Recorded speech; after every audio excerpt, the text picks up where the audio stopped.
أعوذ بالله من الشيطان الرجيم. بسم الله الرحمن الرحيم.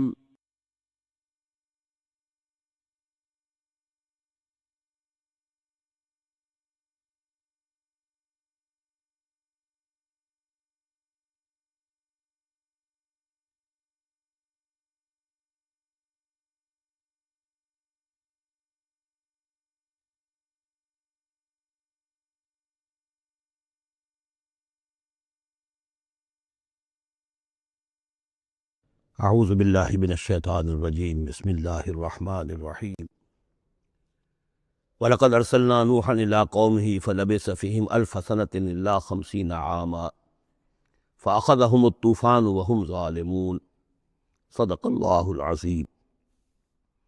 رب اشرح لي صدری ويسر لي أمری واحلل عقدۃ من لسانی یفقہوا قولی۔ سورہ عنکبوت کے کل 7 رکوع ہیں۔ پہلا رکوع جیسا کہ میں عرض کر چکا ہوں کہ قرآن مجید کے اہم ترین مقامات میں سے ہے، خاص طور پر دعوت اور تحریک اور اللہ تعالیٰ کے دین کے غلبے کی جد و جہد میں جو مسائل درپیش ہوتے ہیں کارکنوں کو، اس دور میں جب کہ پرسیکیوشن ہو، ستایا جا رہا ہو، مشکلات آ رہی ہوں، قربانیاں دینی پڑے، تو اس کے جتنے بھی مسائل پیدا ہوتے ہیں ان سب کا بہت ہی جامع جو بیان ہے اور رہنمائی ہے وہ اس رکوع میں آ چکی ہے۔ تو یہ نوٹ کر لیجئے کہ مطالعہ قرآن حکیم کے جس منتخب نصاب کا میں تذکرہ کرتا رہا ہوں کہ چند دنوں سے، اس کا جو 5واں حصہ ہے، اس کا پہلا سبق جو ہے وہ اسی سورہ عنکبوت کے پہلے رکوع پر مشتمل ہے، اور یہ اس حصے کا یوں سمجھیے کہ بمنزلہ فاتحہ ہے اس حصے کے لیے۔ اب جو بقیہ 6 رکوع ہیں ان میں 3 میں انباء الرسل کا معاملہ آ رہا ہے، لیکن ظاہر بات ہے کہ یہاں جو انباء الرسل آ رہے ہیں تو بیچ بیچ میں خاص طور پر یہی جو مسئلہ ہے بیک گراؤنڈ میں جو مسلمانوں کے مسائل درپیش ہیں، اور جو اس وقت حضور صلی اللہ علیہ وسلم اور آپ کے ساتھی جن مسائل سے دوچار ہیں، اور جو کچھ کہ کشاکش جو ہے مکے میں ہو رہی ہے اہل کفر اور اہل ایمان کے مابین، تو اس کے یوں سمجھیے بٹوین دی لائنز وقفے وقفے سے اس کی طرف بھی اشارے ہیں۔ پھر جو بقیہ 3 رکوع رہ جائیں گے، ان 3 رکوعوں میں 2 لڑیاں ہیں جو بٹی ہوئی ہیں۔ ایک لڑی میں خطاب ہے مشرکین عرب کی طرف، اور ایک لڑی میں جو اہل ایمان تھے، جو حضور صلی اللہ علیہ وسلم پر ایمان لائے تھے، جو ان مشکلات سے دوچار تھے، وہاں بھی پھر گن کر 10 ہدایات ان کو دی گئی ہیں۔ لیکن وہاں یہی ہے کہ وہ بٹی ہوئی ہونے کی وجہ سے لڑیاں وہ کٹا پھٹا معاملہ ہوگا، جیسے کہ سورہ بقرہ میں آپ کو بتا چکا ہوں یا سورہ نساء میں۔ وَلَقَدْ أَرْسَلْنَا نُوحًا إِلَىٰ قَوْمِهِ، اور ہم نے بھیجا تھا نوح کو اس کی قوم کی طرف، فَلَبِثَ فِيهِمْ أَلْفَ سَنَةٍ إِلَّا 50 عَامًا، تو رہا ان کے مابین وہ 1000 برس سے صرف 50 برس کم، 950 برس۔ حضرت نوح کا ذکر کتنی مرتبہ آ چکا ہے، لیکن یہ بات پہلے کبھی نہیں کہی گئی، یہاں کیوں کہی گئی کہ اے مسلمانوں تم ابھی پریشان ہو گئے ہو، ابھی عشق امتحان اور بھی ہیں۔ اور جیسے کہ سورہ انعام میں آیا تھا، اے نبی اگر آپ کو یہ جھٹلا رہے ہیں وَإِن يُكَذِّبُوكَ فَقَدْ كُذِّبَ رُسُلٌ مِّن قَبْلِكَ، تو آپ سے پہلے ہمارے رسول تھے، انہوں نے صبر کیا۔ ذرا یاد کیجئے کہ ہمارے بندے نوح نے صلی اللہ علیہ السلام 950 برس تک صبر کیا۔ تو اے مسلمانوں تم سوچو، تم ابھی سے گھبرا گئے ہو؟ یہ موج پریشاں خاطر کو پیغام لبے ساحل نے دیا ہے، دور وصال بحر کبھی تو موجوں میں گھبرا بھی گئی۔ فَأَخَذَهُمُ الطُّوفَانُ وَهُمْ ظَالِمُونَ، تو اس کی قوم کو، حضرت نوح کی قوم کو آ پکڑا طوفان نے، اور وہ ظالم تھے، گناہگار تھے۔ فَأَنجَيْنَاهُ وَأَصْحَابَ السَّفِينَةِ، تو ہم نے بچا لیا اس کو یعنی حضرت نوح کو اور کشتی والوں کو۔ وَجَعَلْنَاهَا آیَةً لِّلْعَالَمِينَ، اور اسے ہم نے بنا دیا تمام جہانوں کے لیے، تمام جہان والوں کے لیے ایک نشانی۔ وَإِبْرَاهِيمَ، اور ہم نے بھیجا ابراہیم کو، اذ قال لقومہ، جب کہ اس نے کہا اپنی قوم سے، اعبدوا اللہ واتقوہ، اللہ کی بندگی اختیار کرو اور اس کا تقوی اختیار کرو۔ ذالکم خیر لکم ان کنتم تعلمون، یہی تمہارے لیے بہتر ہے اگر تم سب اگر علم رکھتے ہو۔ انما تعبدون من دون اللہ اوثانا، یہ جن کو تم پوج رہے ہو اللہ کو چھوڑ کر، یہ تو صرف کوئی بت ہیں، ان کے تھان ہیں جو تم نے بنا لیے ہیں۔ وتخلقون افکا، اور تم نے جھوٹ موٹ گھڑا ہوا ہے، یہ اس کی کوئی بنیاد نہیں، کوئی سند نہیں، نہ عقل میں اور نہ ہی کسی اللہ کی اتاری ہوئی کتاب میں۔ ان الذین تعبدون من دون اللہ لا یملکون لکم رزقا، یہ لوگ جنہیں تم پوجتے ہو اللہ کے سوا، وہ تمہیں رزق نہیں دینے کا اختیار رکھتے۔ فابتغوا عند اللہ الرزق، تو رزق تلاش کرو اللہ کے پاس۔ اللہ سے مانگو رزق، اللہ سے اپنی مشکل کشائی کی درخواست کرو، اللہ سے اپنی حاجت روائی کے لیے دعا کرو، وَاعْبُدُوهُ، اور اس کی بندگی کرو، وَاشْكُرُوا لَهُ، اور اس کا شکر ادا کرو، الیہ ترجعون، یقیناً اسی کی طرف تم لوٹا دیے جاؤ گے۔ اب یہ ذکر حضرت ابراہیم کا کر کر طویل جو ہے ایک جملہ معترضہ آ رہا ہے کہ رخ موڑ دیا گیا ہے اس وقت جو کشاکش ہو رہی تھی حضور کے اور مشرکین مکہ کے درمیان، اب ذکر اس کا ہو رہا ہے۔ وَإِن تُكَذِّبُوا، گویا کہ اب خطاب ہو رہا ہے اہل مکہ سے، اور اگر تم جھٹلا رہے ہو فقد کذب امم من قبلکم، تو دیکھو تم سے پہلے بہت سی قوموں نے جھٹلایا۔ وما علی الرسول الا البلاغ المبین، اور ہمارے رسول پر محمد پر صلی اللہ علیہ وسلم کوئی ذمہ داری نہیں ہے سوائے واضح طور پر اور صاف صاف پہنچا دینے کے۔ اولم یروا کیف یبدی اللہ الخلق ثم یعیدہ، کیا وہ دیکھتے نہیں ہے کیسے اللہ تعالیٰ تخلیق پہلی مرتبہ کرتا ہے پھر وہ دوبارہ بھی کرے گا۔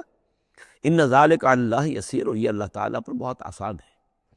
قل سیروا فی الارض فانظروا، اور تو ان سے کہیے کہ ذرا گھومو پھرو زمین میں اور دیکھو کیف بدا الخلق، کیسے اللہ تعالیٰ پہلے تخلیق کیا ہے اس نے خلق کو، ثم اللہ ينشئ النشأة الآخرہ، پھر اللہ اٹھائے گا یا اٹھاتا ہے۔ دنیا میں بھی ہو رہا ہے کہ کھیتی جو ہے وہ ختم ہو گئی، پھر اگلی پھر فصل آ گئی، پھر فصل آ گئی، یہ تو ایک سائیکل چل رہا ہے، اور پھر یہ کہ اللہ تعالیٰ دوسری مرتبہ تمہیں اسی طرح اٹھا دے گا۔ نشأۃ آخرہ جو ہے آخرت کی جو وہ تمہیں اٹھانا ہے وہ اللہ کے اختیار میں ہے۔ ان اللہ علی کل شیء قدیر، یقیناً اللہ ہر شے پر قادر ہے۔ یعذب من یشاء ویرحم من یشاء، وہ جس کو چاہتا ہے عذاب دیتا ہے دے گا، اور جس کو چاہے گا وہ رحم فرمائے گا۔ وَإِلَيْهِ تُقْلَبُونَ، اور اسی کی طرف تم لوٹا دیے جاؤ گے۔ وَمَا أَنْتُم بِمُعْجِزِينَ فِي الْأَرْضِ، اور تم اسے شکست نہیں دے سکتے زمین میں، ولا فی السماء، نہ آسمان میں، نہ زمین میں کہیں بھاگ کر نہ آسمان میں کہیں بھاگ کر اللہ کو عاجز کر سکتے ہو۔ وَمَا لَكُم مِّن دُونِ اللَّهِ مِن وَلِيٍّ وَلَا نَصِيرٍ، اور نہیں ہے کوئی تمہارا اللہ کے سوا نہ حمایت، یعنی اللہ کے ورے یا اللہ کے مقابلے میں۔ یہ دون کا لفظ بہت سے معنی دیتا ہے عربی زبان میں، دیکھنا ہوتا ہے کس کانٹیکس میں کیا معنی ہے۔ اس کانٹیکس میں اللہ کے مقابلے میں تمہارا کوئی نہ ولی ہوگا نہ نصیر ہوگا، نہ کوئی حمایتی نہ مددگار۔ والذین کفروا بآیات اللہ ولقائہ، اور جن لوگوں نے کفر کیا اللہ کی آیات کا اور اس سے ملاقات کا انکار کیا، اولئک یئسوا من رحمتی، یہ وہ لوگ ہیں جو میری رحمت سے مایوس ہو چکے ہیں، واولئک لہم عذاب علیم، اور ان کے لیے دردناک عذاب ہے۔ یہاں یہ جملہ معترضہ ختم ہوا اور اب پھر حضرت ابراہیم کا تذکرہ آ رہا ہے۔ فما کان جواب قومہ، تو نہیں تھا کوئی جواب حضرت ابراہیم کے قوم کا، الا ان قالوا، سوائے اس کے کہ انہوں نے کہا اقتلوہ او حرقوہ، اس ابراہیم کو قتل کر دو یا اسے جلا دو۔ فانجاہ اللہ من النار، تو اللہ تعالیٰ نے انہیں نجات دی آگ سے۔ ان فی ذلک لآیات لقوم یؤمنون، اور یقیناً اس میں نشانیاں ہیں ان لوگوں کے لیے جو ایمان رکھتے ہیں۔ وقال انما اتخذتم من دون اللہ اوثانا مودۃ بینکم فی الحیاۃ الدنیا، اب یہ ہے جو بہت اہم جو بات ہے جو کہی ہے انہوں نے، اور انہوں نے کہا حضرت ابراہیم علیہ السلام نے کہ دیکھو تم نے جو یہ اللہ کے سوا بت بنا رکھے ہیں انہیں پوجتے ہو، یہ بھی تم بھی جانتے ہو کہ ان کے پاس کچھ نہیں ہے، تم بھی جانتے ہو کہ ان کو کوئی اختیار حاصل نہیں ہے، تم بھی اب واقع ہو چکے ہو، میرے متنبع کرنے کے نتیجے میں تم آگاہ ہو چکے ہو کہ یہ تمہاری حماقت ہے، لیکن تم کیوں چمٹے ہوئے ہو؟ مودۃ بینکم فی الحیات الدنیا، دنیا کی زندگی میں تمہاری باہمی محبتیں جو ہے وہ چمٹا رہی ہیں۔ اب کیا کریں، ہماری قوم ہے، ہماری برادری ہے، ہمارا خاندان ہے، وہ سب یہی کر رہا ہے، میں اگر چھوڑ دوں گا تو میں آؤٹ کاسٹ ہو جاؤں گا، میں تو نکل جاؤں گا پھر برادری سے، اکیلا آدمی کیسا رہے۔ یہ چیزیں ہیں کہ جو انسان کو پھر جمع کر رکھتی ہیں۔ جیسے عصبیت کا ذکر آیا تھا پچھلی صورت میں کہ اب عصبیت نہیں ہونی چاہیے، اسی طریقے سے یہ عصبیت ہی نہیں بلکہ یہ کہ جتنے بھی رشتہ داریاں ہیں، دوستیاں ہیں، کاروبار ہیں، یہ معاملہ جو ہے کہ حق تم پر منکشف ہو چکا ہے، تم جان چکے ہو کہ یہ صرف کوئی شے نہیں ہے، یہ تم کر رہے تھے تمہارے آباء و اجداد نے جو رسمیں ڈالی ہوئی ہیں، اور تمہیں میں نے متنبع کر دیا ہے، تم نے اپنے جیوں میں جھانک کر دیکھ لیا ہے، اپنے گریبان میں جھانک کر دیکھ لیا ہے، اور تم پر یہ بات منکشف ہو چکی ہے کہ جو میں کہہ رہا ہوں وہ ٹھیک ہے، پھر بھی تم جو چمٹے ہوئے ہو اپنے اس نظام کے ساتھ، تو اس کا سبب صرف ایک ہے، وقال انما اتخذتم من دون اللہ اوثانا مودۃ بینکم فی الحیات الدنیا، تمہاری باہمی محبتیں جو ہیں دنیا کی زندگی میں وہ تمہیں چمٹائے رہتی ہیں۔ یہی معاملہ ہے اس دنیا میں، جب کوئی تحریک اٹھتی ہے اللہ کے دین کے کام کرنے کے لیے، اور بہت مخلص لوگ اس میں شامل ہوتے ہیں، محنت کرتے ہیں، کوشش کرتے ہیں۔ فرض کیجئے کسی شخص سے کوئی غلطی ہو گئی، کوئی غلط رخ مڑ گئی تحریک، اب وہ تحریک جو ہے وہ کافی عرصے کے بعد اس کے اثرات ظاہر ہوئے، اس کے نتائج جو لوگوں کے سامنے آ رہے ہیں، محسوس بھی ہو جاتا ہے کہ یہ واقعتاً ہم کسی غلط راستے پر آ گئے ہیں، لیکن یہ کہ پھر وہ ایک عصبیت جماعتی ایسی پیدا ہو جاتی ہے کہ سب کچھ ماننے کے باوجود پھر اس جماعت کو چھوڑنے کو تیار نہیں۔ ہماری دوستیاں ہیں، ہماری رشتہ داریاں ہیں، ہمارے کاروباری تعلقات ہیں، یا یہ کہ کچھ لوگوں کے تو اپنے مفادات بھی اس میں شامل ہو جاتے ہیں، اس لیے کہ کچھ عرصے کے بعد ہر جماعت جو ہے وہ ایک فرقہ بن جاتی ہے۔ جیسے کہ آپ کو معلوم ہے کہ اللہ تعالیٰ نے اس امت کے لیے جو ہے وہ 3 چیزوں کا بندوبست کیا ہے ختم نبوت کے خلا کو پر کرنے کے لیے۔ نبوت ختم ہو گئی محمد الرسول اللہ پر، تو جو خلا پیدا ہوا وہ 3 چیزوں سے پر ہوا۔ نمبر 1، قرآن کی حفاظت کا ذمہ اللہ نے لے لیا، یا پھر تورات کا لیا تھا نہ انجیل کا لیا تھا۔ نمبر 2، ہر صدی میں مجددین کے اٹھانے کا اہتمام کر لیا، ایسے لوگ اٹھاتے رہے، نبی تو نہیں ہوں گے، وہی نہیں آئے گی، لیکن وہ دین کو تازہ کریں گے، دین کی حقیقی تعلیمات جو لوگ بھول چکے ہوں گے دوبارہ یاد دلائیں گے، دین کی اصل حقائق کی طرف متوجہ کریں گے۔ اور تیسرا یہ کہ ایک جماعت ضرور قائم رہے گی حق پر، لا تزال فی امتی طائفۃ قائمین علی الحق۔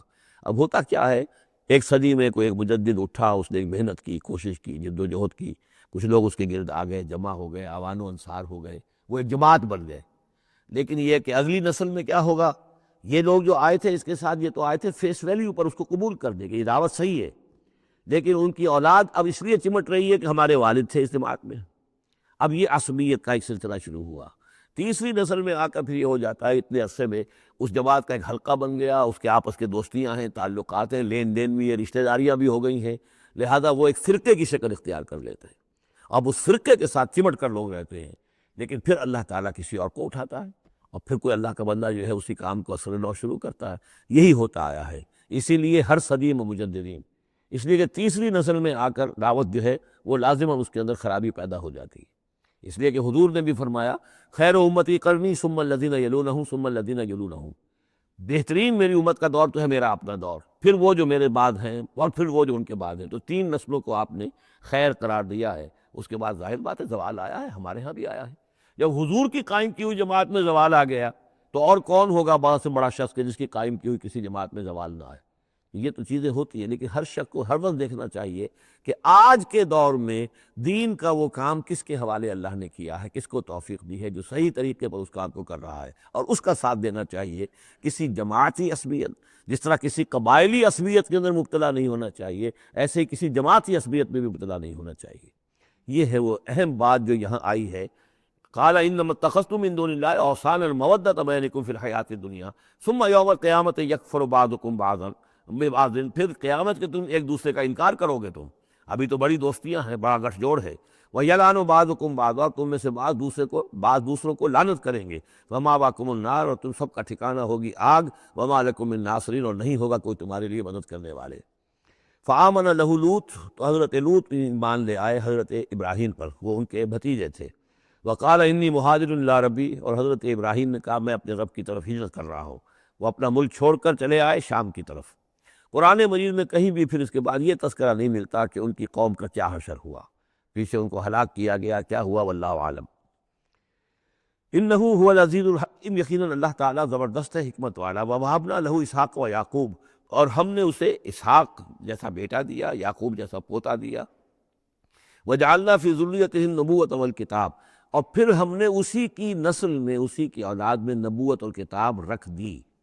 یہ نوٹ کر لیجئے کہ حضرت ابراہیم علیہ السلام کے بعد کوئی نبی، کوئی رسول اس دنیا میں ان کی نسل سے باہر نہیں آیا، لیکن یہ کہ ان کی نسل کہاں کہاں پھیلی ہے یہ ہم نہیں جانتے۔ حضرت ابراہیم کے بیٹے حضرت اسحاق، ان کی نسل کتنی تھی، کہاں کہاں گئی ہے۔ یہ تورات نے تو محفوظ رکھا ہے صرف یعقوب کو، اس لیے کہ بنی اسرائیل کیونکہ یہ لوگ ہیں، اس اپنی نسلی وہ جو بات تھی اس کے حوالے سے حضرت یعقوب کے بارے میں تو ساری چیزیں موجود ہیں۔ حضرت اسحاق کی کوئی اور بیٹا بھی تھا کہ نہیں تھا، عیسو تھا مثلا، تو وہ عیسو کہاں ہے، اس کی اولاد کہاں گئی۔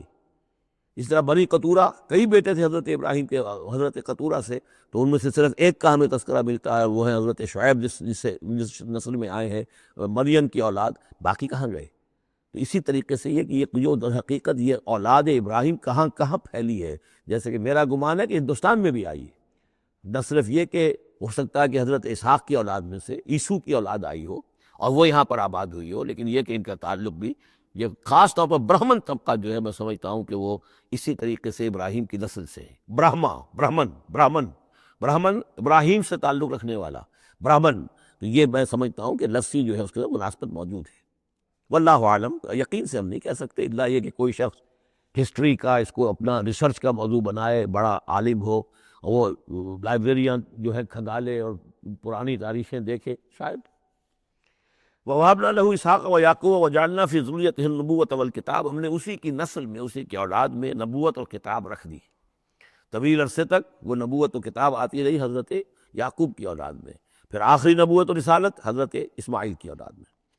وَآتَيْنَاهُ أَجْرَهُ فِي الدُّنْيَا، ہم نے اسے اجر جو ہے دنیا میں بھی عطا فرمایا۔ وَإِنَّهُ فِي الْآخِرَةِ لَمِنَ الصَّالِحِينَ، اور یقیناً وہ آخرت میں ہمارے بڑے نیک بندوں میں سے ہیں۔ وَلُوطًا، اور ہم نے لوط کو بھیجا، اذ قال لقومه إنكم لتأتون الفاحشة، جب انہوں نے کہا اپنی قوم سے، یہ جو قوم کہا گیا مجازن، حقیقتاً وہ قوم ان کی نہیں تھی، حضرت لوط جو ہے وہ تو بھیجے گئے ہیں ان شہروں کی طرف، یہی ایک استثناء ہے، ورنہ ہر قوم کی طرف رسول اسی کی امت اسی میں سے بھیجا گیا۔ لیکن کیونکہ حضرت ابراہیم کے بعد کوئی رسول کسی اور قوم میں ہو نہیں سکتا، اس لیے عمورہ اور صدوم کی بستیوں میں جو بھیجے گئے وہ حضرت لوط ہیں جو حضرت ابراہیم علیہ السلام کے بھتیجے ہیں۔ انکم لتاتون الفاحشۃ، تم لوگ اس بڑی بے حیائی کا ارتکاب کر رہے ہو، ما سبقکم بہا من احد من العالمین، تمام جہان والوں میں کسی قوم نے تم سے پہلے یہ حرکت نہیں کی۔ انکم لتاتون الرجال، کیا تم مردوں کی طرف آتے ہو اپنی شہوت کو پورا کرنے کے لیے، وتقطعون السبیل، اور راستہ مارتے ہو، یعنی فطرت کا راستہ تو یہ ہے، اولاد ہوتی ہے تو ہوتی ہے مرد اور عورت کے ملاپ سے، تم نے جو راستہ اختیار کیا تو گویا کہ اس فطرت کی راہ کو تم کاٹ رہے ہو۔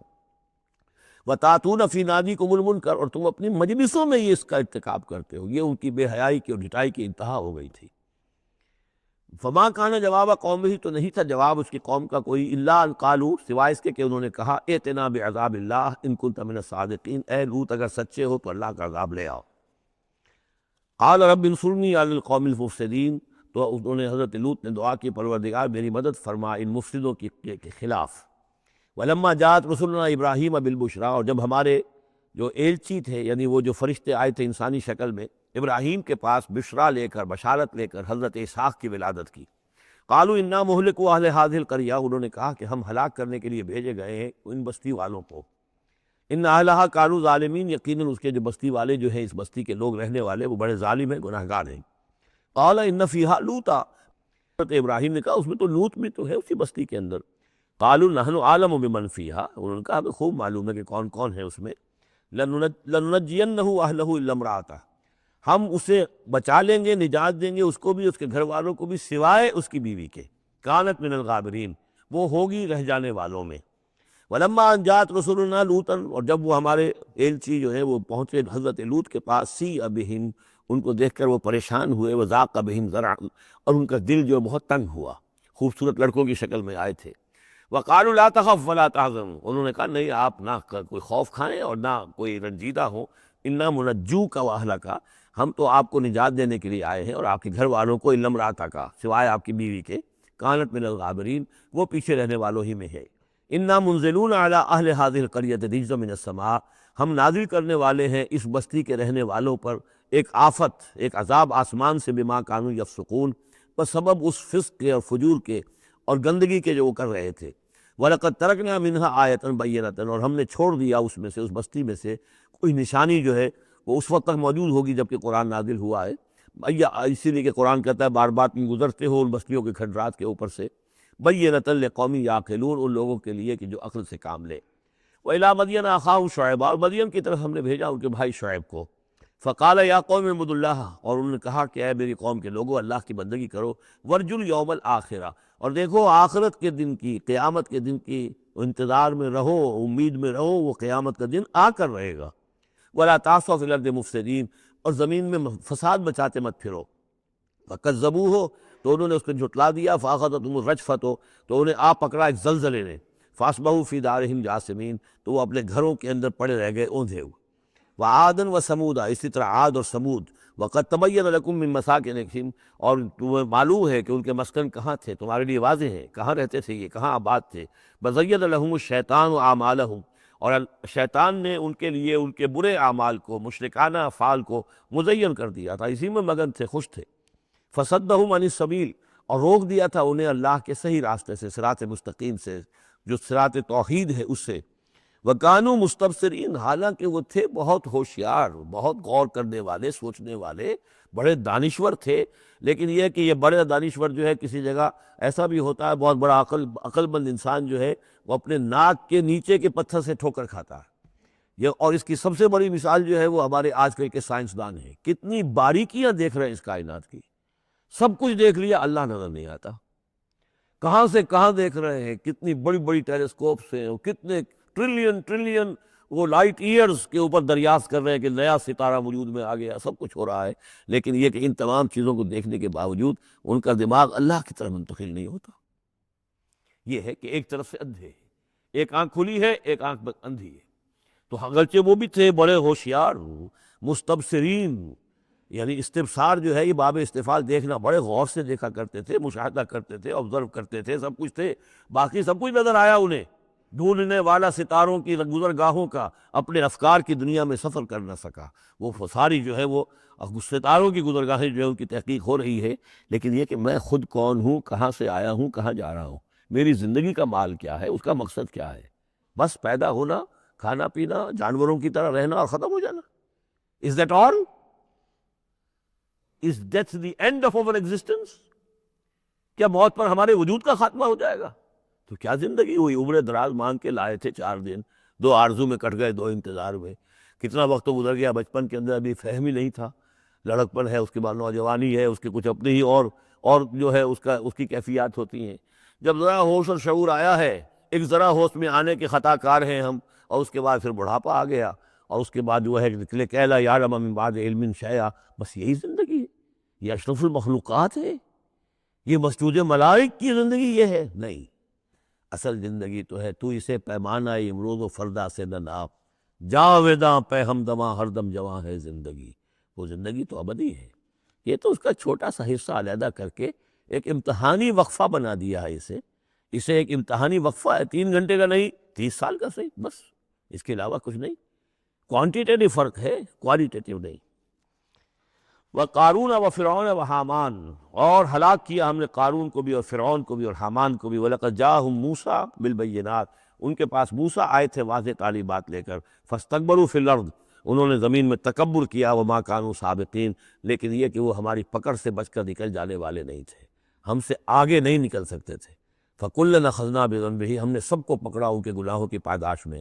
فَمِنْهُم مَّنْ أَرْسَلْنَا عَلَيْهِمْ حَاصِبًا، تو ان میں وہ بھی تھے کہ جن پر ہم نے ایسی زوردار ہوا بھیجی جس میں پتھراؤ تھا. وہ ہوا جو ہے ان پر پتھراؤ کر رہی تھی. تو یہ قوم لوط پر بھی ہوا ہے، اور بعض حضرات کے نزدیک قوم عاد پر بھی. سخرها علیہم 7 لیال و8 ایام حسوما فتری القوم فیہا صرعا، ایک ایسی تیز آندھی آئی ہے، 7 دن اور 7 راتیں اور 8 دن چلتی رہی، کہ اس نے اٹھا کر پٹخا ہے.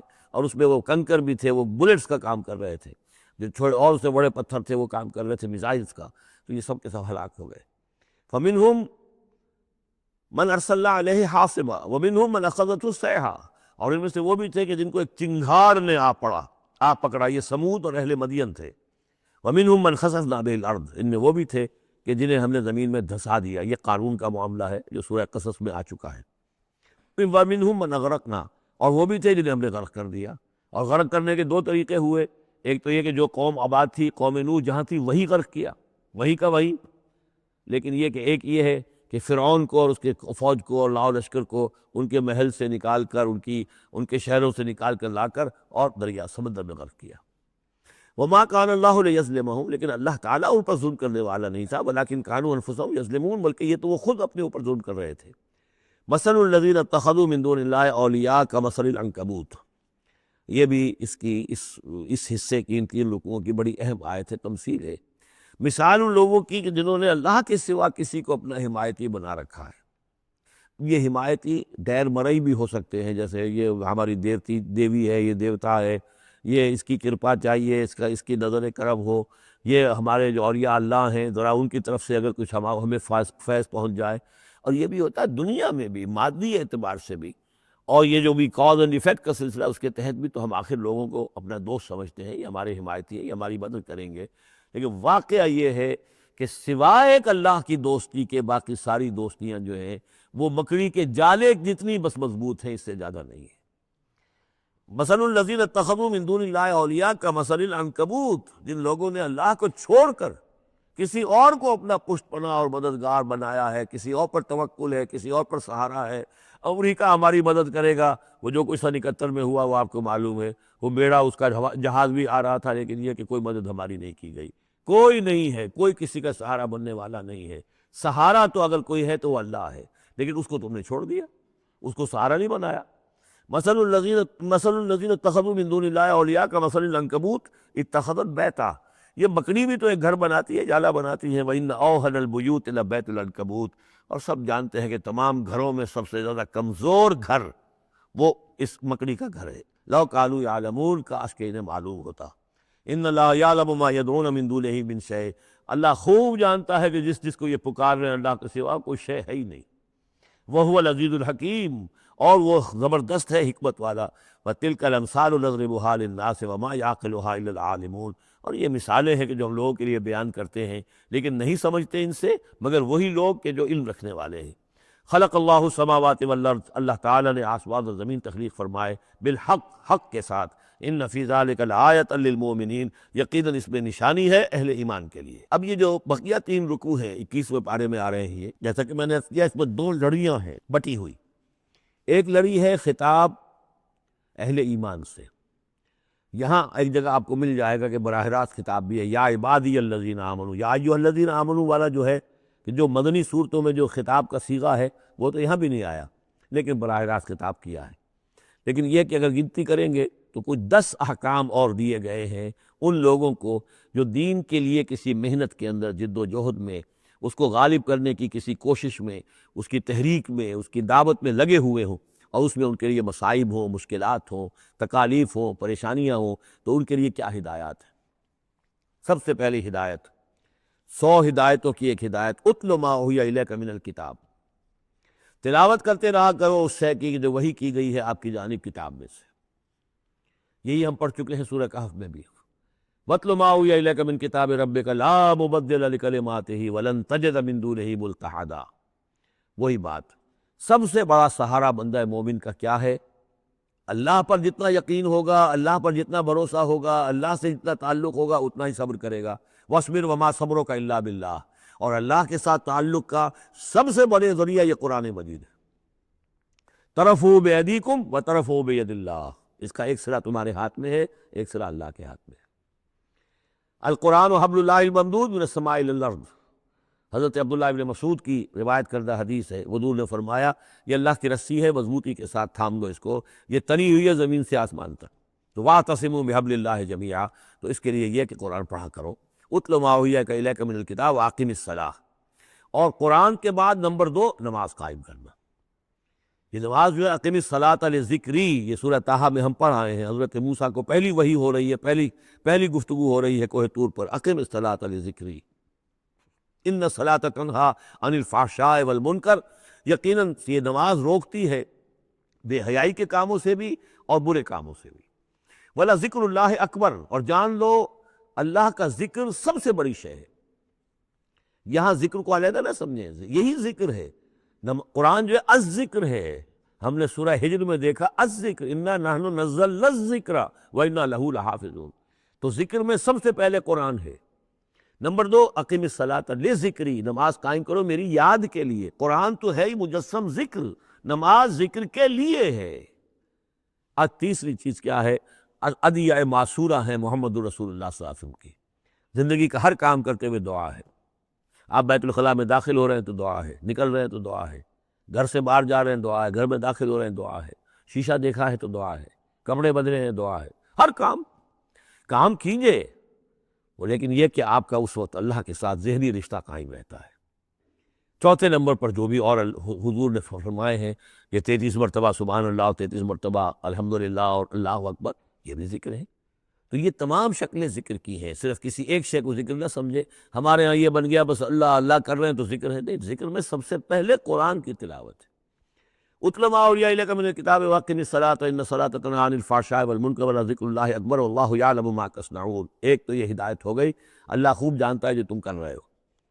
دوسری ہدایت ولا تجادلوا اہل الکتاب الا باللتی احسن، جنہیں پہلے تم سے کتاب دی گئی تھی ان سے جھگڑا مت کرو مگر بہترین طریقے پر، ان سے بات کرو تو بڑے ہی اسلوب سے کرو، خوبصورتی سے کرو، بات کو سمجھانے کے لیے کرو، ان کی توہین نہ ہو کہ جذبات کو آپ بھڑکنے نہ دیں، ان میں حمیت جاہلی جو ہے اپنی امکانیت تک تو کوشش کریں کہ وہ بھڑکے نہ، باقی پھر وہ جو کرتے ہیں وہ اللہ کے ہاں وہ ذمہ دار ہوں گے، لیکن ان سے گفتگو کرو تو بڑے عمدگی کے ساتھ کرو۔ الا الذین ظلموا منہم، سوائے ان کے جو ان میں سے ناانصافی پر تل گئے ہوں۔ اب یہ استثناء جو ہے دو معنی میں ہے، ایک تو یہ ہے کہ اس کا مطلب یہ کہ ان سے مجادلہ کرو ہی نہ، اور دوسرے یہ کہ اگر ان کے ساتھ کسی وقت کوئی سختی بھی کرنی پڑے، کوئی سخت جملہ بھی کہنا پڑے تو اجازت ہوگی، جہاں معلوم ہو جائے کہ یہ ہٹ درمی کے اوپر جو ہے آ گیا ہے تو وہاں اس دونوں کا امکان پیدا ہو جائے گا۔ وَقُولُوا، لیکن تمہیں ان سے کہنا کیا ہے یہ بھی سمجھ لو، تاکہ اب اس کو یہ سمجھیے کہ یہ ہمیں مسلمانوں میں جب کام کرنا ہے، مسلمان سو گئے ہیں، بھول گئے اپنے سبق کو، انہیں یاد دلانا ہے تو اسی انداز میں انہیں یاد دلانا ہے۔ قولوا آمنا بالذی انزل الینا وانزل الیکم، ان سے کہو بھائی ہم تو ایمان رکھتے ہیں اس پر بھی جو تو ہماری طرف نازل کیا گیا اور اس پر بھی جو آپ کی طرف نازل کیا گیا۔ وَإِلٰہُنَا وَإِلٰہُکُمْ واحد، اور یہ تو نہیں ہے کہ ہمارا خدا کوئی اور ہے تمہارا خدا کوئی اور ہے، ہمارا الہ اور تمہارا الہ ایک ہی تو ہے۔ وَنَحْنُ لَهُ مُسْلِمُونَ، اور ہم تو اسی کے سامنے فرما بردارانہ اپنا سر جھکا چکے ہیں۔ وَكَذَلِكَ أَنزَلْنَا إِلَيْكَ الْكِتَابَ، اے نبی اسی طرح ہم نے آپ کی جانب بھی کتاب نازل کی ہے۔ فَالَّذِينَ آتَيْنَاهُمُ الْكِتَابَ يُؤْمِنُونَ بِهِ، تو وہ لوگ جنہیں ہم نے کتاب دی ہے، یہود و نصارہ، ان میں بھی وہ لوگ ہیں جو اس پر ایمان لائیں گے، یہ جو ایمان لا رہے ہیں، جیسا کہ ہم پڑھ چکے ہیں کہ وہ آئے تھے کچھ لوگ جو حبشہ سے ایک وفد کی شکل میں، اور مکے والوں نے انہیں ستایا بھی، استہزاء بھی کیا، لیکن وہ لوگ وہ تھے جو پہلے حضرت عیسیٰ پر ایمان رکھتے تھے، عیسائی تھے، اور اب محمد پر بھی ایمان رکھتے ہیں، تو اللہ تعالیٰ نے ان کو دوہرا اجر دیا، مرتین۔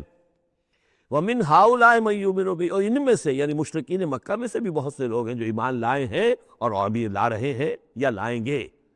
وَمَا يَجْحَدُ بِآيَاتِنَا إِلَّا الْكَافِرُونَ، اور ہماری آیات کا انکار تو نہیں کرتے سوائے وہی کہ جو ناشکرے ہیں اور جو کفر کر اڑ گئے ہوں۔ اب ایک اور دیکھیے دلیل، اب یہ حصہ جو ہے یہ دوسری ڈوری آ گئی کہ جس میں روئے سخن جو ہے مشرکین کے ساتھ رد و قضا والی بات ہے۔ وَمَا كُنْتَ تَتْلُو مِن قَبْلِهِ مِن كِتَابٍ، ارے نبی آپ تو اس سے پہلے، اس قرآن کے آپ پر نازل ہونے سے پہلے آپ کوئی کتاب پڑھتے ہی نہیں تھے، آپ دنیاوی اعتبار سے پڑھے ہوئے آدمی ہیں ہی نہیں، آپ نے تعلیم حاصل کی نہیں، لکھنا پڑھنا سیکھا نہیں۔ وَلَا تَخُطُّهُ بِيَمِينِكَ، نہ ہی آپ اپنے داہنے ہاتھ سے کچھ لکھتے تھے، کوئی کتاب لکھتے تھے، نہ پڑھتے تھے نہ لکھتے تھے۔ اِذًا لَارْتَابَ الْمُبْطِلُونَ، تو اس شکل میں تو ان کو جو اس کو باطل قرار دے رہے ہیں یہ لوگ جو جھوٹے کہہ رہے ہیں محمد کو، اس شکل میں تو پھر ان کے پاس کوئی کا کوئی شک کرنے کی گنجائش ہو جاتی کہ یہ بڑا لکھنے پڑھنے والے آدمی تھے، مشق کرتے کرتے بہت اچھی چیزیں بھی لکھنے لگے ہیں، اب ان کی زبان جو ہے منجھ گئی ہے، قلم جو ہے وہ منجھ گیا ہے، لہذا قرآن جیسی شے بھی تسلیم کر لی انہوں نے۔ اگر پہلے سے یہ عمل ہوتا، لیکن تم تو جانتے ہو کہ ہمارے اس نبی محمد نے صلی اللہ علیہ وسلم انہوں نے تو کبھی لکھنا پڑھنا سیکھا ہی نہیں۔ وَمَا كُنْتَ تَتْلُو مِن قَبْلِهِ مِن كِتَابٍ، اے نبی آپ تو نہیں پڑھا کرتے تھے اس کتاب سے پہلے کوئی کتاب۔ وَلَا تَخُطُّهُ بِيَمِينِكَ، اور نہ آپ اسے اپنے داہنے ہاتھ سے لکھتے تھے۔ اِذًا لَارْتَابَ الْمُبْطِلُونَ، تب تو ان لوگوں کو شک کرنے کی گنجائش پیدا ہو جاتی۔ بل هُوَ آیاتٌ بَيِّنَاتٌ فِي صُدُورِ الَّذِينَ أُوتُوا الْعِلْمَ، بلکہ یہ تو آیات بینات ہیں، بڑی روشن ان لوگوں کے سینوں میں جنہیں علم دیا گیا ہے، وہ جانتے ہیں سابقہ جو کتابوں والے ہیں۔ وَمَا يَجْحَدُ بِآيَاتِنَا إِلَّا الظَّالِمُونَ، اور ہماری آیات کا انکار نہیں کرتے مگر وہی جو ظالم ہیں۔ وَقَالُوا لَوْلَا أُنزِلَ عَلَيْهِ آیَاتٌ مِّن رَّبِّهِ، اور وہ کہتے ہیں کہ کیوں نہیں نازل کی جاتی ان کے اوپر کوئی نشانیاں ان کے رب کی طرف سے، وہی باتیں جو مستقل طور پر چلی آ رہی ہیں۔ قُلْ إِنَّمَا الْآيَاتُ مِنْ اللَّهِ، نبی کہہ دیجئے نشانیوں کا اختیار کل کا کل اللہ کے ہاتھ میں ہے۔ وَإِنَّمَا أَنَا نَذِيرٌ مُّبِينٌ، اور میں تو صرف واضح طور پر خبردار کر دینے والا ہوں۔ أَوَلَمْ يَكْفِهِمْ أَنَّا أَنزَلْنَا عَلَيْكَ الْكِتَابَ يُتْلَىٰ عَلَيْهِمْ، کیا ان لوگوں کے لیے یہ نشانی کافی نہیں ہے کہ اے محمد ہم نے آپ پر یہ کتاب نازل کر دی ہے جو ان کو پڑھ کر سنائی جا رہی ہے؟ کیا یہ قرآن معجزہ نہیں ہے؟ کتنی مرتبہ ان کو چیلنج کیا گیا اس قرآن جیسی ایک صورت ہی بنا لاؤ، 10 صورتیں بنا لاؤ، کیا یہ معجزہ نہیں ہے؟ کیا یہ عاجز نہیں آ چکے ہیں؟ اولم یکفہم، تو کیا یہ نشانی ان کے لیے کافی نہیں؟ اگر تو حق کا طالب ہو، ہدایت کا طالب ہو، تو یہ نشانی بھی کافی ہے۔ اولم یکفہم انا انزلنا علیک الکتاب یتلی علیہم ان فی ذلک لرحمۃ وذکری لقوم یؤمنون، یقیناً اس میں رحمت ہے اور یاد دہانی ہے، تذکیر ہے ان لوگوں کے لیے کہ جو مانتے ہیں۔ قل کفیٰ باللہ بینی و بین شہیدا بینکم شہیدا، کہہ دیجئے میرے اور تمہارے درمیان اللہ کافی ہے بطور گواہ، وہ جانتا ہے کہ اس نے مجھے رسول بنایا ہے، وہ جانتا ہے کہ قرآن اس نے مجھ پر نازل کیا ہے۔ یعلم ما فی السماوات والارض، وہ جانتا ہے جو کچھ کے آسمانوں میں ہے اور زمین میں ہے، والذین آمنوا بالباطل، اور وہ لوگ جو باطل پر ایمان رکھتے ہیں، وکفروا باللہ، اور اللہ کا کفر کرتے ہیں، اولئک هم الخاسرون، یقیناً وہی لوگ ہوں گے جو خسارے پانے والے ہیں۔ وَيَسْتَعْجِلُونَكَ بِالْعَذَابِ، یہ جلدی مچا رہے ہیں کہ لے آؤ عذاب، وَلَوْلَا أَجَلٌ مُّسَمًّى، اور اگر پہلے سے ایک وقت معین طے نہ ہو چکا ہوتا، لَجَاءَهُمُ الْعَذَابُ، تو پھر ان پر عذاب آ چکا ہوتا، وَلَيَأْتِيَنَّهُمْ بَغْتَةً، اور وہ ان پر آئے گا تو اچانک آئے گا، وَهُمْ لَا يَشْعُرُونَ، اور انہیں پتہ بھی نہیں ہوگا۔ یستعجلونک بالعذاب، یہ نبی پھر دوبارہ یہ الفاظ آئے، نوٹ کیجئے، بہت لطیف بات ہے، یہ عذاب کی جلدی مچا رہے ہیں۔ وَإِنَّ جَهَنَّمَ مُحِيطَةٌ بِالْكَافِرِينَ، حالانکہ جہنم ان کا احاطہ کر چکی ہے۔ یہ ایسی ہے کہ جیسے کسی شہر کے باہر دشمن آ چکا ہو اور اس نے محاصرہ کر لیا ہو، شہر والوں کو پتہ ہی نہ ہو۔ تو اس طریقے سے وہ چونکہ غیر مرئی ہے جہنم، نظر نہیں آ رہی، ورنہ حقیقت میں تو جہنم ان کا احاطہ کر چکی ہے۔ یوم یغشاہم العذاب، جس دن کے عذاب ان کو آ کر ڈھانپ لے گا، ان پر چھا جائے گا، من فوقہم ومن تحت ارجلہم، ان کے اوپر سے بھی اور ان کے نیچے سے بھی، ان کے قدموں کے نیچے سے بھی۔ وَيَقُولُ ذُوقُوا مَا كُنتُمْ تَعْمَلُونَ، اور پھر کہا جائے گا چکھو اپنے کرتوتوں کا مزہ۔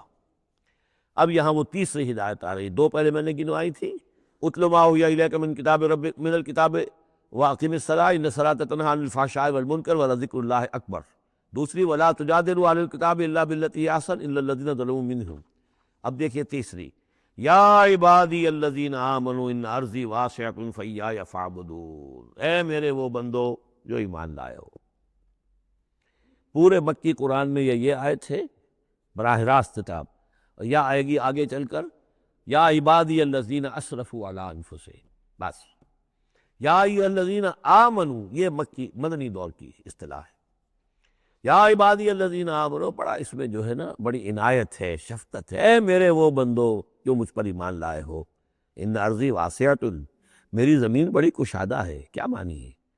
اگر مکے میں تم پر تمہارا قافیہ تنگ کر دیا گیا ہے، اگر مکے میں زندگی تمہارے لیے محال کر دی گئی ہے توحید پر رہتے ہوئے، چھوڑ دو اس مکے، یہ ہجرت کا اشارہ ہے۔ در حقیقت ہجرت حبشہ جو ہے یہ اس کی طرف رہنمائی ہے اس آیت کے اندر، کہ چلے جاؤ، اگر یہاں برداشت سے باہر ہو رہا ہے، تمہارے لیے ناقابل برداشت اگر ہو رہا ہے یہاں کا معاملہ، اور نہیں مزید تو ہندر پاتے، تو اس ملک کو چھوڑ، اس جگہ کو چھوڑ دو۔ یا عبادی الذین آمنوا ان ارضی واسعۃ، میری زمین بڑی کشادہ ہے، فایایا فاعبدون، پس صرف میری ہی بندگی کرو۔ چوتھی ہدایت، کل نفس ذائقۃ الموت، دیکھو موت تو آنی ہی آنی ہے، آج آ جائے کل آ جائے، آج نہ آئے کل آ جائے گی۔ آخر عمار اور یاسر کو ابو جہل نے اگر فرض کرو کہ ذبح کر دیا ہے، تو فرض کیجئے کہ چند دن اور جیتے تو موت تو پھر بھی آنی تھی نا۔ تو کل نفس ذائقۃ الموت، اگر یہ بات ذہن میں رہے کہ موت تو آنی ہی آنی ہے، آج نہیں تو کل، تو پھر بھی انسان جو ہے اس کے اندر ہمت بنی رہے گی کہ میں خامخواہ اپنی زندگی بچانے کے لیے حق کو چھوڑوں اور باطل سے ساز باز کروں، اس سے مصالحت کروں۔ ثم الینا ترجعون، اور پھر تم ہماری طرف لوٹا دیے جاؤ گے۔ پانچویں بات، والذین آمنوا وعملوا الصالحات لنبوئنہم من الجنۃ غرفا، ہمارے اس وعدے پر پختہ یقین رکھو کہ جو ایمان لائیں گے اور نیک عمل کریں گے، ہم لازماً ان کو جگہ دیں گے اس جنت کے بالا خانوں میں، جو سورہ فرقان کے آخری رکوع میں آیا تھا، اولئک یجزون الغرفۃ بما صبروا، انہیں غرفہ بالا خانہ ملے گا۔ تو من الجنت غرفاً، جروں کے بالا خانے ملیں گے جنت کے، تجری من تحت الانہار خالدین فیہا، جس کے نیچے ندیاں بہتی ہوں گی، اس میں وہ ہمیشہ ہمیش رہیں گے۔ نعم اجر العاملین، کیا ہی اچھا ہوگا عمل کرنے والوں کا اجر۔ چھٹی بات، الذین صبروا وعلی ربہم یتوکلون، وہ لوگ کہ جو صبر کریں اور اپنے رب پر توکل کریں۔ صبر کرو اور توکل کرو، دو ہی چیزیں ہیں، جو آئے جھیلو، صبر کرو، برداشت کرو، اور جو کچھ کرنا ہے اس میں توکل اللہ پر ہو، اپنی ذات پر نہیں، اپنی طاقت پر نہیں، اپنی صلاحیت پر نہیں، اپنی ذہانت پر نہیں، اپنی فطانت پر نہیں، اپنی لیاقت پر نہیں، سارا توکل اللہ، نہ مادی اسباب و وسائل پر۔ اگلی ہدایت اور آ رہی ہے، وَكَأَيٍّ مِّن دَابَّةٍ لَا تَحْمِلُ رِزْقَهَا، یہ بھی نہ سمجھو کہ تمہارا رزق جو ہے کسی کے قبضے میں ہے وہ روک دے گا، اور تمہیں کیا کھاؤ گے کیا پیو گے۔ وَكَأَيٍّ مِّن دَابَّةٍ، تم دیکھتے نہیں کتنے حیوانات ہیں زمین میں، لا تحمل رزقها، کیا وہ اپنا رزق اٹھائے پھرتے ہیں؟ بڑا پیارے الفاظ ہیں انجیل میں، متی کی انجیل میں حضرت مسیح علیہ السلام کا جو پہاڑی کا وعظ ہے، اس میں انہوں نے اپنے شاگردوں سے خطاب کر کے کہا، کیوں فکر کرتے ہو کہ کیا کھاؤ گے کیا پیو گے؟ جنگل کی چڑیوں کو نہیں دیکھتے نہ وہ کاشت کرتی ہیں، نہ ہل چلاتی ہیں، نہ بیج بوتی ہیں، نہ فصل کاٹ کر کہیں رکھتی ہیں، نہ کھتے بھرتی ہیں، پھر بھی میں تم سے کہتا ہوں کہ وہ خالی پیٹ صبح گھر سے نکلتی ہیں، شام کو آسودہ ہو کر آ جاتی ہیں۔ تو جو رب تمہارا جو رب ان کو چڑیوں کو کھلا رہا ہے وہ تمہیں نہیں کھلائے گا؟ اور کیوں فکر کرتے ہو کہ کیا پہنو گے، لباس کہاں سے ملے گا؟ جنگل کی سوسن کو نہیں دیکھتے کہ جتنا خوبصورت لباس اس کو اللہ نے دیکھ رکھا ہے؟ یہ جو بھی پودے ہیں اور جو پھول ہیں ان کے، تو سلیمان بھی اپنی ساری شان و شوکت کے باوجود ویسا ملبس نہ تھا، ویسا خوبصورت لباس تو سلیمان کو بھی میسر نہیں تھا جو اللہ نے ان پھولوں کو دے رکھا ہے۔ تو غور کرو، جو وہ زمین کی اس گھاس پھوس کو، ان پودوں کو اس قدر حسین لباس دے رہا ہے، عمدہ لباس دے رہا ہے، جو ابھی ہیں اور کل نہیں ہوں گے، یا یہ کہ کاٹ کر اور وہ چولہوں میں جلا دی جائے گی گھاس، تو کیا وہ تمہیں نہیں پہنائے گا؟ لیکن تم یقین نہیں کرتے۔ توکل اور ایمان، یہ دونوں چیزیں ساتھ ساتھ جائیں گی۔ جتنا اللہ پر ایمان ہے اتنا ہی توکل ہوگا، جتنا ایمان کمزور ہے توکل بھی نہیں ہو سکے گا۔ تو الذین صبروا علی ربہم یتوکلون وکأی من دابۃ لا تحمل رزقها، یہ سارے جو ہیں چوپائے اپنا رزق لیے نہیں پھرتے، اللہ یرزقها وإیاکم، اللہ انہیں بھی رزق دیتا ہے، تمہیں بھی دے گا، وہو السمیع العلیم، اور یقیناً وہ سب کچھ سننے والا، جاننے والا ہے۔ ایسا نہیں کہ اسے معلوم نہ ہو کہ میرا بندہ بھوکا ہے، میرا وفادار، میرا سپاہی، میرے دین کے لیے کام کرنے والا، اسے یہ معلوم نہ ہو کہ اس کو احتیاج ہے، اس کی کوئی ضرورت ہے۔ وہ نہ معلوم کس کے دل میں ڈالے گا کہ جو اس کے لیے ذریعہ بنا دے گا اس کو، اور اس کی ضرورت پوری ہو جائے گی۔ اب اس کے بعد وہ دوسری کڑی آ گئی کہ جس میں پھر اب وہ مشرکین مکہ سے وَلَئِن سَأَلْتَهُم مَّنْ خَلَقَ السَّمَاوَاتِ وَالْأَرْضَ وَسَخَّرَ الشَّمْسَ وَالْقَمَرَ، اگر ان سے آپ پوچھیں گے کس نے پیدا کیا آسمان اور زمین اور کس نے مسخر کیا سورج اور چاند کو، لَيَقُولُنَّ اللَّهُ، وہ کہیں گے اللہ نے۔ فَأَنَّىٰ يُؤْفَكُونَ، پھر کہاں سے یہ لوٹا دیے جاتے ہیں؟ اللہ یبسط الرزق لمن یشاء من عبادہ ویقدر لہ، یہ اللہ ہی ہے کہ جو اپنے بندوں میں سے جس کے لیے چاہتا ہے رزق کو کشادہ کر دیتا ہے، اور جس کے لیے چاہتا ہے ماپ تول کر دیتا ہے، کم کر دیتا ہے۔ ان اللہ بکل شیء علیم، یقیناً اللہ تعالیٰ ہر چیز پر ہر چیز کا علم رکھتا ہے۔ وَلَئِن سَأَلْتَهُم مَّن نَّزَّلَ مِنَ السَّمَاءِ مَاءً فَأَحْيَا بِهِ الْأَرْضَ مِن بَعْدِ مَوْتِهَا، اور اگر آپ ان سے پوچھیں گے کس نے برسایا آسمان سے پانی اور زندہ کیا زمین کو اس کے مردہ ہو جانے کے بعد، لَيَقُولُنَّ اللَّهُ، وہ کہیں گے فوراً اللہ نے کیا۔ قُلِ الْحَمْدُ لِلَّهِ، کہو پھر کل حمد کل شکر بھی اللہ ہی کے لیے ہے، بل اکثرہم لا یعقلون، لیکن یہ لوگ، ان کی اکثریت عقل سے کام نہیں لیتی۔ اب اگلی اور ہدایت آ رہی اہل ایمان کے لیے، وما هذه الحیاۃ الدنیا الا لہو ولعب وان الدار الآخرۃ لہی الحیوان لو کانوا یعلمون۔ دیکھو مسلمانوں، یہ دنیا کی زندگی تو کھیل کود کے سوا کچھ نہیں، کھیل ہے، کچھ جی کا بہلا لینا ہے، یہ ڈرامہ ہے جو ہو رہا ہے۔ یہاں بادشاہ ہوتا ہے کچھ عرصے کے لیے بادشاہ، جیسے ڈرامے میں بادشاہ ہوتا ہے، لیکن جب مرے گا تو کیا وہ بادشاہت کہاں رہ جائے گی؟ ایسے ہی ڈرامے سے نکل آئے گا، لباس اتار دے گا تو ایک ایکٹر کا ایکٹر ہے، چاہے وہ فقیر تھا پہلے وہ ڈرامے کے اندر، اور دوسرا ایکٹر جو ہے بادشاہ تھا، باہر نکل کر 3 گھنٹے کے بعد دونوں کے دونوں ایک جیسے ہیں، اور وہ نہ وہ بادشاہ بادشاہ ہے، نہ وہ فقیر فقیر ہے۔ یہ ہے عارضی سا ہے، لیکن یہ کہ ان الدار الآخرۃ لہی الحیوان، یقیناً آخرت کا گھر وہ ہے اصل زندگی، زندگی وہ ہے۔ لو کانوا یعلمون، کاش کہ ہمیں معلوم ہوتا، لو کنا نعلم، کاش کہ ہمیں معلوم ہوتا۔ یہ بھی نوٹ کر لیجئے، آخرت کو صرف مان لینا کہ ہاں آخرت ہے، بعث بعد الموت ہے، یہ کافی نہیں ہے۔ یہ معلوم ہو کہ اصل زندگی وہی ہے۔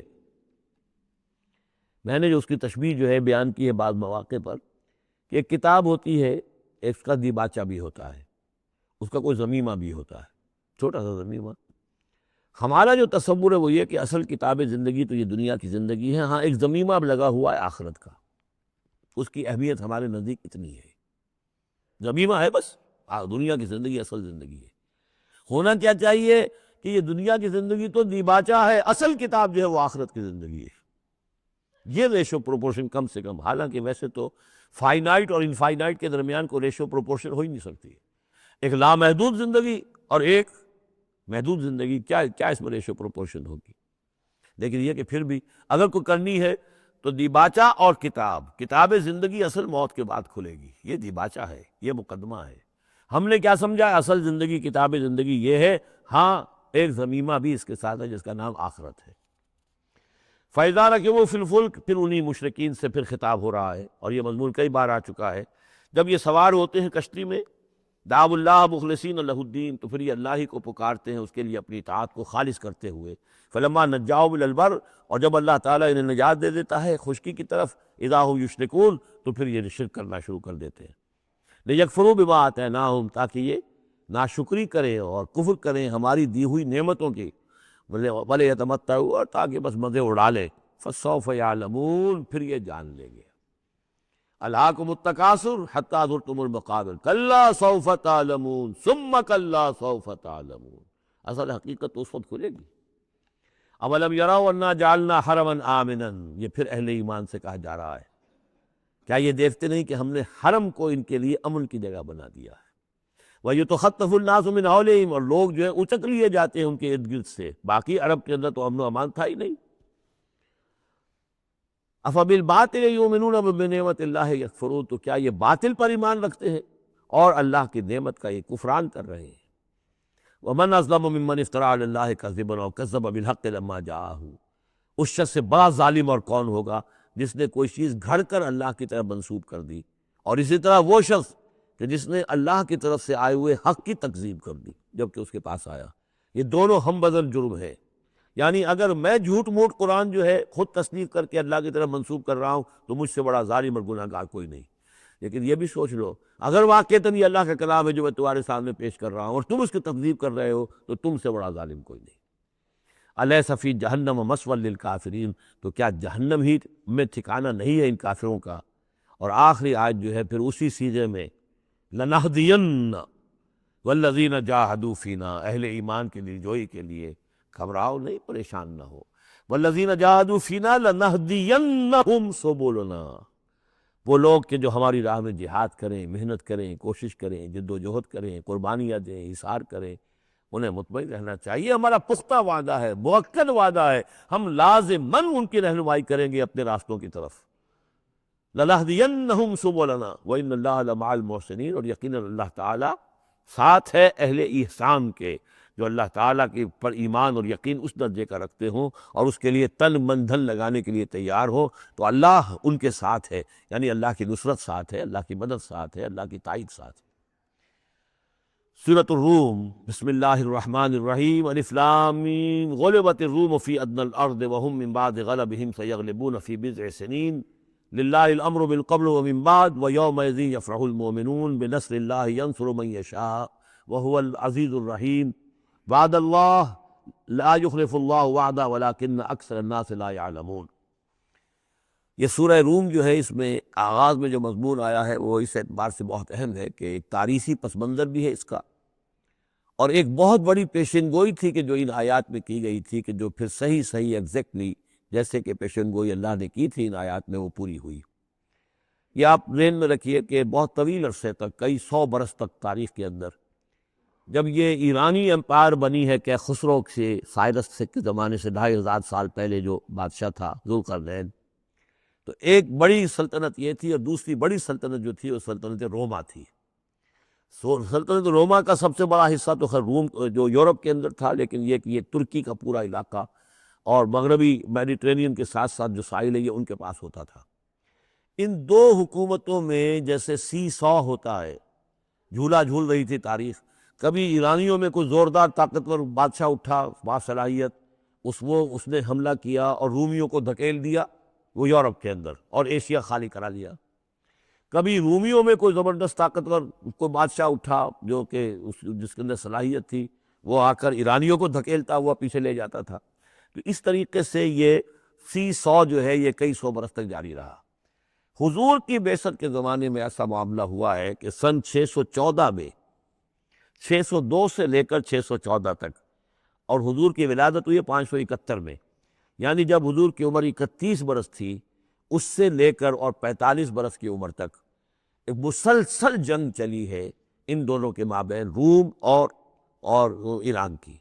لیکن سن 614 میں ایک بڑی زبردست شکست دی. کیخسرو پرویز، کیخسرو ثانی وہ اپنے آپ کو کہتا تھا، پہلا کیخسرو تو تھا ذوالقرنین اور ثانی میں ہوں. اب بہرحال یہ ایک بڑا باصلاحیت حکمران تھا. اس نے شکست دی ہے رومیوں کو بہت بری طرح. شام میں، اب یہ چونکہ رومی عیسائی ہو چکے تھے، سن 300 عیسوی میں یہ عیسائی ہو چکے تھے. یروشلم ان کا مقدس مقام تھا، لیکن نام رکھا ہوا تھا ایلیا. سن 70 میں جو یروشلم کو انہوں نے برباد کیا تھا، تو اس کے بعد ہیڈریان ایک رومن امپرر تھا جس نے کہ دوبارہ آباد کیا یروشلم کو، اور لیکن اس کا نام بدل دیا، اب یروشلم نہیں تھا یہ، اس کا نام تھا ایلیا۔ ایلیا میں ان کی وہ صلیب بھی تھی جو ان کے عقیدے کے مطابق حضرت مسیح علیہ السلام کو جس پر صلیب دی گئی تھی، ان کا مقدس مقام تھے یہ۔ ان سب سے بھی ان کو کھدیڑ دیا، تقریباً ترکی سے بھی نکال دیا، استنبول جو ہے قسطنطنیہ، اس پر بھی اندیشہ ہوا کہ شاید ایرانی حملہ کر دیں گے۔ اس حد تک رومیوں کا حال پتلا ہو گیا۔ اب ہو یہ رہا تھا کہ جو عرب میں مکے میں ادھر حضور کی دعوت ہے، شروع ہو چکی ہے، 5 برس ہو گئے حضور کو دعوت دیتے ہوئے، یا یہ کہ 15 برس ہونے کو آئے ہیں، لیکن ہوتا یہ تھا کہ یہ مشرکین مکہ یہ سمجھتے تھے کہ ایرانی تو ہمارے بھائی ہیں، وہ مشرک ہے، آتش پرست ہیں، اور یہ نصرانی جو ہیں، یہ عیسائی جو ہیں، یہ مسلمانوں کے قریب تر ہیں، اس لیے کہ یہ عیسیٰ کو ماننے والے، موسیٰ کو ماننے والے، تو یہ لوگ جو ہے ان سے قریب ہیں۔ تو وہ بغلے میں جا رہے تھے کہ مسلمانوں تمہارے جو ساتھی ہیں یا تم جیسے جو لوگ ہیں تمہارے قریب کے لوگ پٹ رہے ہیں، دیکھو ہمارے ساتھی جو ہیں وہ بڑے فتح مند ہو رہے ہیں، وہ آگ کے پوجنے والے، وہ مشرک جو نہ موسیٰ کو مانتے ہیں، نہ عیسیٰ کو مانتے ہیں، نہ تورات کو مانتے ہیں، نہ انجیل کو مانتے ہیں، انہوں نے تمہارے ان ساتھیوں کو کس طریقے سے کھدیڑ دیا ہے، شکست دی ہے۔ تو اس پر مسلمانوں کو صدمہ ہوا، اس پر یہ آیات نازل ہوئی کہ اگرچہ اس وقت تو فی الواقع صورت یہ بن گئی ہے، لیکن چند ہی سالوں کے اندر یہ صورت بدل جائے گی، اور یہ کہ رومیوں کو غلبہ حاصل ہو جائے گا، یہ پیشن گوئی کی گئی۔ اس پر پھر حضرت ابوبکر صدیق نے کسی کافر مشرک سے ایک شرط بھی مان لی کہ اگر یہ قرآن کی پیشن گوئی درست ثابت ہوئی تو تم مجھے 100 اونٹتے ہوئے، اور اگر غلط ثابت ہوئی تو پھر میں تمہیں 100 اونٹ دوں گا۔ لیکن حضور انہوں نے کیا تھا، شاید 3-4 سال کا یہ عہد کیا تھا، حضور نے کہا نہیں، بضع کا لفظ آ رہا ہے اس میں کہ چند سالوں کے اندر، بضع کا لفظ جو ہے وہ 9 تک اطلاق ہوتا ہے، تو 9 سال کو رکھو، اور شرط جو ہے دوبارہ اپنی اس 9 سال کے حوالے سے اونٹوں کی تعداد میں بڑھا دی گئی، لیکن یہ کہ پھر شرط کی مدت 9 سال ہو گئی۔ لیکن 9 سال کے 9ویں سال ہی وہ جو ہے وہ جو پیشن گوئی قرآن کی تھی وہ صحیح ثابت ہوئی۔ ہرقل جو تھا، ہرقل اعظم، اس نے پھر لمبا چکر دیا، بجائے اس راستے سے آنے کے وہ بحیرہ کیسپین کی طرف سے ہو کر، پیچھے سے ہو کر آیا ہے، اور سرپرائز اٹیک کیا اس نے ایران پر، اور بڑی زبردست شکست دی ایران کو، اور اپنی شکست کا بدلہ چکا لیا، اور یہ سارا علاقہ شام وغیرہ کا جو ہے وہ اس نے واگزار کرا لیا۔ اور وہی تھا زمانہ جب کہ مسلمانوں کو میدان بدر میں فتح حاصل ہوئی۔ تو یہ شکست، 2 خوشیاں جمع ہو گئی مسلمانوں کے لیے، کہ ایک تو یہ کہ جو ان کے قریب تر تھے یعنی عیسائی، ان کو فتح حاصل ہو گئی مشرکین کے ساتھ کے مقابلے میں، کہ جو مشرکوں سے قریب تر تھے، آتش پرست تھے۔ دوسرے یہ کہ خود انہیں فتح حاصل ہو گئی، فتح مبین، الفرقان آ گیا بدر کا، اس کا ذکر ہے ان آیات میں۔ الف لام میم، غلبت الروم، رومی مغلوب ہو گئے، فی ادنی الارض، قریب کی سرزمین میں۔ وہ جغرافیہ تو آپ کو دکھایا تھا نقشہ، جزیرہ نمائے عرب، اور اس کے اوپر ایک طرف شام ہے، ایک طرف عراق ہے، اور ادھر عراق کے ساتھ میں ایران ہے، تو قریب جزیرہ نمائے عرب سے قریب ترین ممالک ہیں۔ فی ادنی الارض، قریب کے ملک میں رومی غالب آ گئے، لیکن وہم من بعد غلبہم سیغلبون، وہ اپنی اس مغلوبیت کے بعد ان قریب دوبارہ غالب آئیں گے، فی بضع سنین، چند سالوں میں۔ اور یہ بضع کا لفظ جو ہے یہ 9 تک پر اس کا اطلاق ہوتا ہے، 10 سے کم 9۔ تو حضور نے اسی لیے کہا کہ 9 سال، چونکہ تم شرط مان لو، اور شرط اس وقت تک شرط لگانا حرام قرار نہیں دیا گیا تھا، ابھی نہ جوئے کی حرمت آئی ہے، نہ شراب کی حرمت آئی ہے، اس لیے اس میں آپ کو تعجب نہ کریں کہ حضرت ابوبکر نے شرط لگائی۔ تو فرمایا الف لام میم، غلبت الروم فی ادنی الارض وهم من بعد غلبہم سیغلبون فی بضع سنین، للہ الامر من قبل ومن بعد، اللہ ہی کا اختیار تھا، اللہ ہی کے ہاتھ میں تھا سارا معاملہ، پہلے بھی اور بعد میں بھی۔ وَيَوْمَئِذٍ يَفْرَحُ الْمُؤْمِنُونَ، اس روز اہل ایمان خوشیاں منائیں گے۔ ایک خوشی تو اس کی ہوگی کہ عیسائیوں کو فتح ہو گئی آتش پرستوں پر، اور بنصر اللہ، اللہ کی مدد بھی آئے گی ان کے پاس، یعنی غزوہ بدر کا لفظ نہیں آیا، لیکن اہل ایمان کو جو ہے اس وقت فرحت ہو گئی بنصر اللہ، اللہ کی مدد سے، ینصر من یشاء، وہ مدد کرتا ہے جس کی چاہتا ہے، وہو العزیز الرحیم، اور وہ زبردست ہے، رحم فرمانے والا۔ وعد اللہ، یہ اللہ کا وعدہ ہے، یہ ہو کر رہے گا، لا یخلف اللہ وعدہ، اور اللہ تعالیٰ اپنے وعدے کے خلاف نہیں کرتا، ولکن اکثر الناس لا یعلمون، لیکن اکثر لوگ علم نہیں رکھتے۔ یہ ہے وہ 6 آیات کہ جو اس موقع پر نازل ہوئی ہیں، اور اس کو سمجھ لیجئے کہ یہ تقریباً 614 عیسوی، جبکہ حضور صلی اللہ علیہ وسلم کو دعوت دیتے ہوئے تقریباً 5 برس ہو گئے تھے۔ 610 میں 5واں برس تھا، 610 میں آپ پر وحی شروع ہوئی ہے، اور پھر 9 برس کے بعد وہ غزوہ بدر بھی ہوا اور ان کو بھی فتح حاصل ہو گئی۔ یعلمون ظاہرا من الحیات الدنیا، یہ لوگ جو ہے، اب یہ باقی تو جو مدنی صورت مکی صورت ہے سورہ روم، اور یہ بہت مشابہ ہے سورہ نحل کے، اللہ تعالیٰ کی نعمتوں کے حوالے سے، اللہ تعالیٰ تو تذکیر بے آلاء اللہ کے حوالے سے اس کا مضمون وہی ہے بنیادی۔ یعلمون ظاہرا من الحیات الدنیا، یہ لوگ دنیا کی زندگی کا بھی صرف ظاہر کو جانتے ہیں، وہم عن الآخرۃ ہم غافلون، اور آخرت سے یہ بالکل ہی غافل ہے۔ یعنی دنیا کی زندگی کی حقیقت یہ ہے کہ یہ مزرعۃ الآخرہ ہے۔ دنیا کی زندگی کی بھی اصل حقیقت یہ ہے کہ یہ کھیتی ہے جس میں بونا ہے آخرت میں کاٹنے کے لیے۔ وہ یہ بھول گئے کہ یہ آخرت کی کھیتی ہے، باقی جو ظاہر ہے اس کا کھاؤ پیو عیش کرو، بس یہی ان کے سامنے رہ گیا ہے، اور آخرت ان کے ذہنوں سے بالکل اوجھل ہو گئی ہے۔ اولم یتفکروا فی انفسہم، کیا یہ اپنی ذات میں غور نہیں کرتے؟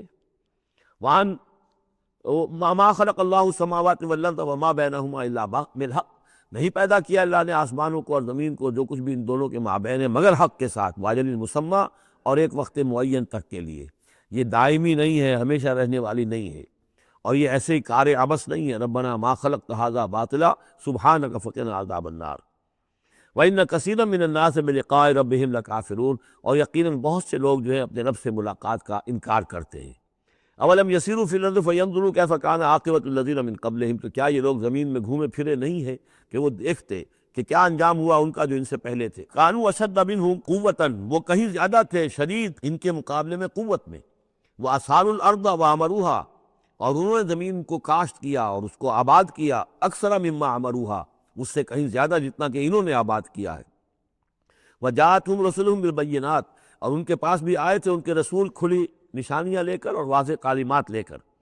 فما کان اللہ لیظلمہم، تو اللہ تعالیٰ ان پر ظلم کرنے والا نہیں تھا، ولکن کانوا انفسہم یظلمون، بلکہ انہوں نے خود اپنی جانوں پر آپ ہی ظلم کیا۔ ثم کان عاقبۃ الذین اساءوا السوء، پھر اس کے بعد جن لوگوں نے برے کام کیے، بری روش اختیار کی، تو ان کا پھر انجام بھی برا ہوا۔ ان کذبوا بآیات اللہ، انہوں نے اللہ تعالیٰ کی آیات کو جھٹلایا، وکانوا بہا یستہزئون، اور وہ اس کا ٹھٹھا کرتے رہے۔ اللہ یبدأ الخلق ثم یعیدہ، اللہ تعالیٰ پہلی مرتبہ پیدا کرتا ہے، ثم یعیدہ، یعیدہ بار بار آیا ہے، اس کا ترجمہ کہیں میں حال میں کر رہا ہوں اور کہیں مستقبل میں۔ فعل مضارع جو عربی زبان میں وہ دونوں کو کور کرتا ہے۔ اللہ تعالیٰ کیسے پیدا کرتا ہے؟ پہلی مرتبہ، اور پھر دوبارہ پیدا کرتا ہے، یعنی فصل ہے، ایک ہوئی ہے، پھر اس کے بعد دوسری ہوئی ہے، تیسری ہوئی ہے، اور یہ بھی ہے کہ دوبارہ پیدا کرے گا، یعنی آخرت میں۔ ثم الیہ ترجعون، پھر تمہیں اسی کی طرف لوٹ جانا ہے۔ ویوم تقوم الساعۃ یبلس المجرمون، جس روز قیامت قائم ہو جائے گی، مجرم اس روز جو ہیں بالکل مایوس ہو کر رہ جائیں گے۔ ولم یکن لہم من شرکائہم شفاع، اور نہیں ہوں گے ان کے شریکوں میں سے کوئی بھی ان کے لیے شفاعت کرنے والے۔ وَكَانُوا بِشُرَكَائِهِمْ كَافِرِينَ، اور خود یہ بھی اس روز پھر اپنے ان شرکاء کا کفر کریں گے جب دیکھیں گے کہ وہ ہمارا کوئی مدد کرنے کو تیار نہیں۔ وَيَوْمَ تَقُومُ السَّاعَةُ يَوْمَئِذٍ يَتَفَرَّقُونَ، جس روز قیامت قائم ہوگی اس روز یہ تقسیم ہو جائیں گے، پولرائزیشن ہو جائے گی، علیحدہ علیحدہ ہو جائیں گے۔ کیا ہوگی پولرائزیشن؟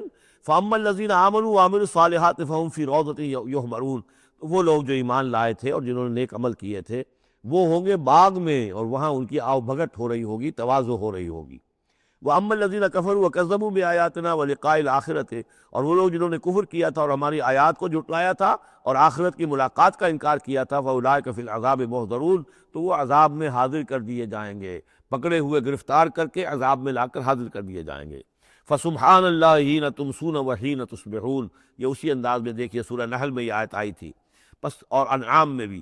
پھر اللہ ہی پاک ہے اس وقت بھی جب تمہیں شام ہوتی ہے، تم شام کرتے ہو، وحین تصبحون، اور جب کہ تم دوپہر ہوتی ہے، وحین تصبح، جب صبح کرتے ہو۔ وَلَهُ الْحَمْدُ فِي السَّمَاوَاتِ وَالْأَرْضِ، اور اسی کے لیے ہے حمد اور تعریف آسمانوں میں اور زمین میں۔ وَعَشِيًّا وَحِينَ تُظْهِرُونَ، اور رات کے وقت بھی اور جب کہ دوپہر ہوتی ہے، ظہر کا وقت ہوتا ہے۔